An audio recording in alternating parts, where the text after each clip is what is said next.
This isn't necessarily an entire garden tour, but I did want to share with you a couple of changes that I've noticed in the garden over the last like week and a half. Because recently we've been in a bit of a heat wave. Was that lightning? And there's a storm that's coming in. But something that's really been helping us out is having a little bit of precipitation. I wouldn't really even call it rain because it sprinkles for a couple of minutes, but it's done enough to at least make things feel a little bit cooler, and I'm starting to see my plants grow again. Because we've been having crazy heat waves, one thing that I noticed is a lot of my trees were starting to get curled leaves and yellowing leaves. And I realized that I hadn't increased the watering since the beginning of summer, like very, very early on when it first started climbing into the 90s. And we've been having temperatures of like 115 up to 118. I don't think we've hit 120 yet, but I might be wrong about that. Either way, they needed a little bit more water. They're still getting watered 4 times a day, but they definitely needed a little bit more. So I increased the water by a couple of minutes, and I feel like that has made a world of a difference because I'm starting to see growth on trees like my peach tree. This is a Florida Prince peach, and it is one of my best producers in the entire garden. This year we got several very delicious, though a little bit on the smaller side, peaches because there was just so many, and I thinned it out, but I definitely didn't thin it out enough. And look at this new growth that's happening here. I'm used to this tree getting these yellow leaves during the summertime. After it produces, I notice that it goes through a period where it almost seems like it's a little bit weak and in recovery mode, where the leaves get a little bit yellow. They get scorched a lot faster than some of the other trees that I have in the garden. But then once the weather starts cooling down, it drops all of those yellow leaves and then flushes out a bunch of new green ones. And you can start to see the tips where it's flushing some more out. Then there's other trees like my Santa Rosa plum, which is looking amazing. And this one is showing very minimal signs of heat stress or heat scorch. And it's just been growing steadily over the last few weeks.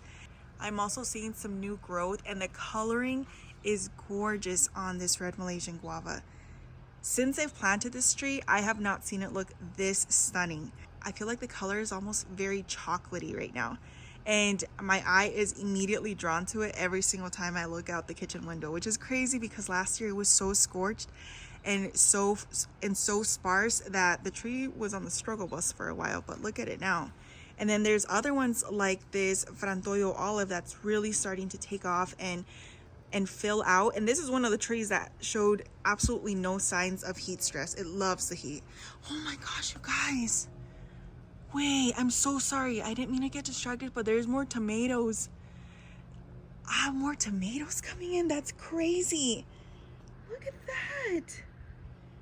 Wow, I was not expecting that, especially because it's still really hot here in the low desert. But some of my tomato plants are still hanging in there. And even though they don't look very happy right now, I can tell that these definitely need more water. So I'm going to increase the watering for that zone as well. But I think they'll hang in there. And once it cools down even more, they're going to start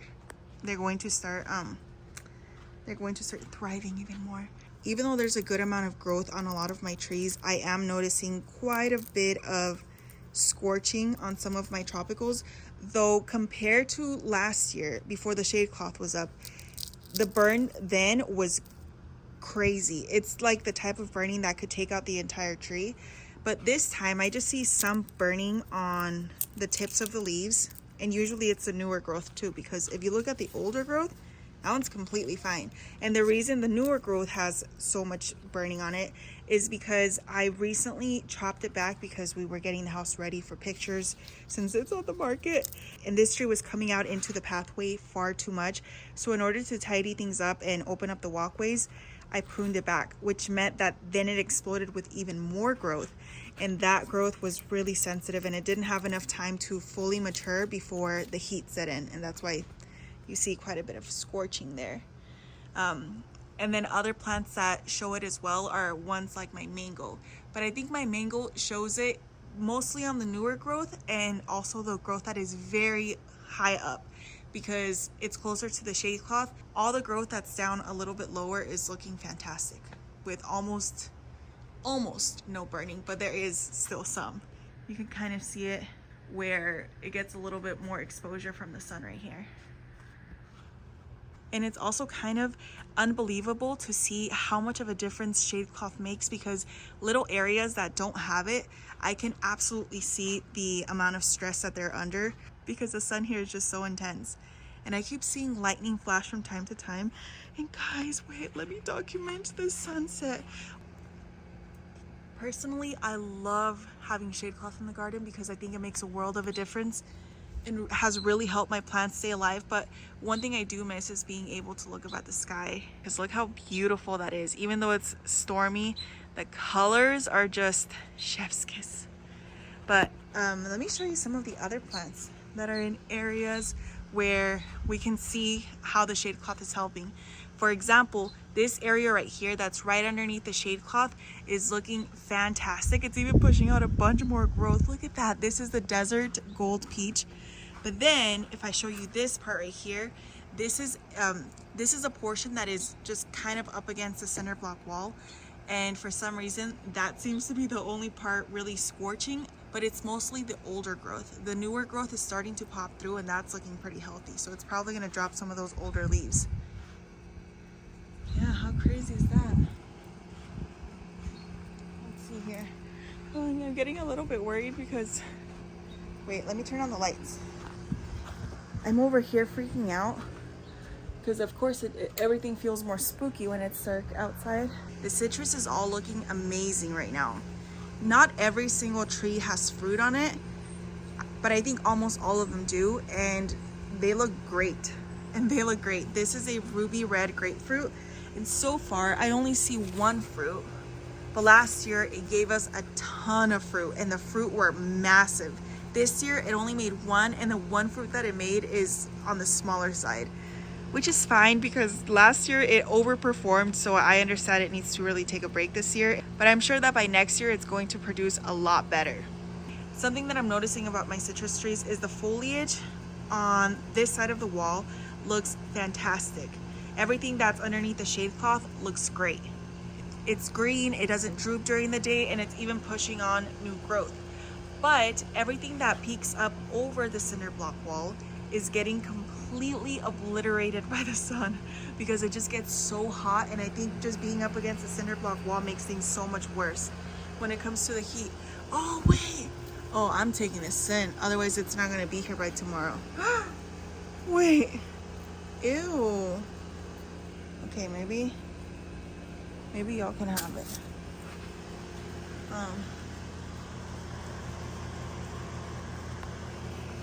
All right, and you can see the same thing over here where the growth looks amazing up until it peaks over the cinder block wall, and that's when you can see the most amount of scorch on the leaves. But I think the trees will recover relatively fast once the weather cools down, but you can totally see it just around the tops because that's what's exposed to the sun the most. And compared to the trees that are underneath the shade cloth, these are looking amazing. This is my Mexican Cream Guava, and it is probably one of the tallest trees in the entire garden. It is beautiful. And then something else I feel really bad about, but I have no choice because I have no space to move it anywhere else. This is my Burgundy Plum, and as you can see, the air conditioner is destroying about half of the tree. Oh my gosh. Oh my gosh. I feel so bad, and the air conditioning is constantly running because the summers here are just so hot, so the tree isn't really getting a whole lot of sun damage. It's mostly getting that hot wind damage from the AC. Ugh, I need to move it ASAP. But it's because also since we're moving, but I mean, I might as well just move it, huh? It's just that I just haven't had time to come out here because I'm so busy cleaning the house all the time, just in case somebody comes. I also really wanted to show you my Frederick Passion Fruit because this one is looking good, but I'm a bit puzzled because look at it. I mean, the leaves look good. Oh, it's because this is new growth. That's why. I was gonna say, I don't know why it looks kind of yellow, but then again, look, this vine seems to be doing okay. I wouldn't say it's doing great. A few weeks ago, I would have said it was doing great before it got really, really, really hot. I noticed it's starting to push out new growth, new vines. It was getting really, really long, but as you can see, it's been really hot lately, and a part of it has started scorching and sort of dying back. So I hope it bounces back soon, but I think it's probably going to do that once the weather cools down a little bit more. The blackberries, on the other hand, are looking amazing. These are really, really tall, and these are the triple thorn, and these are the triple crown thornless blackberries. That's a mouthful. Okay, wow. So that's a quick little update on some of the trees and plants in Serendipity. I think maybe tomorrow. Oh my gosh. Oh, my soursop. I really need to close up that part of the shade cloth. Okay, so you can kind of see what kind of damage it can do. It's right above this soursop. And look at the leaves. Oh, it's so annoying. One thing that makes me feel happy though is the tree's still trying to push out new growth, which is really, really good.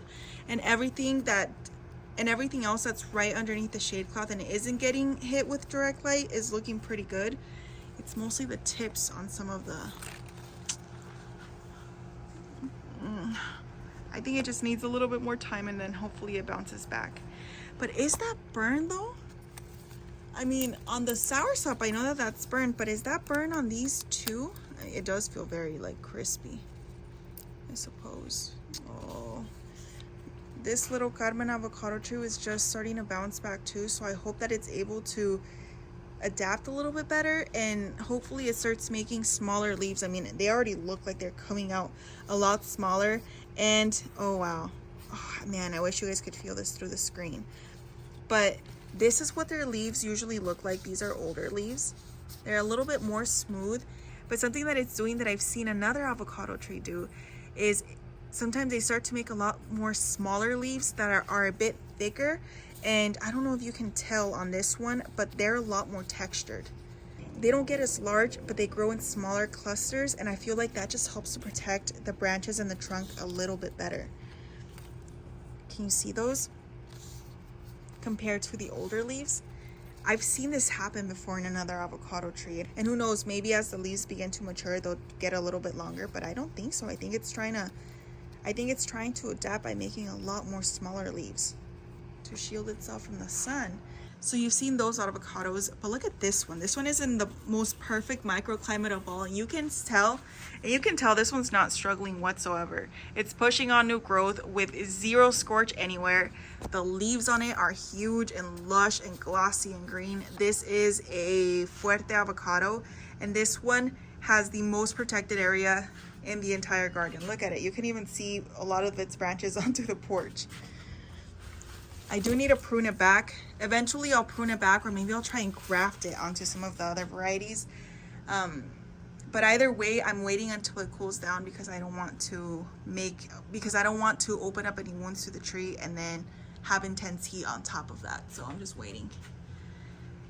But anyways, that's the update to the garden right now.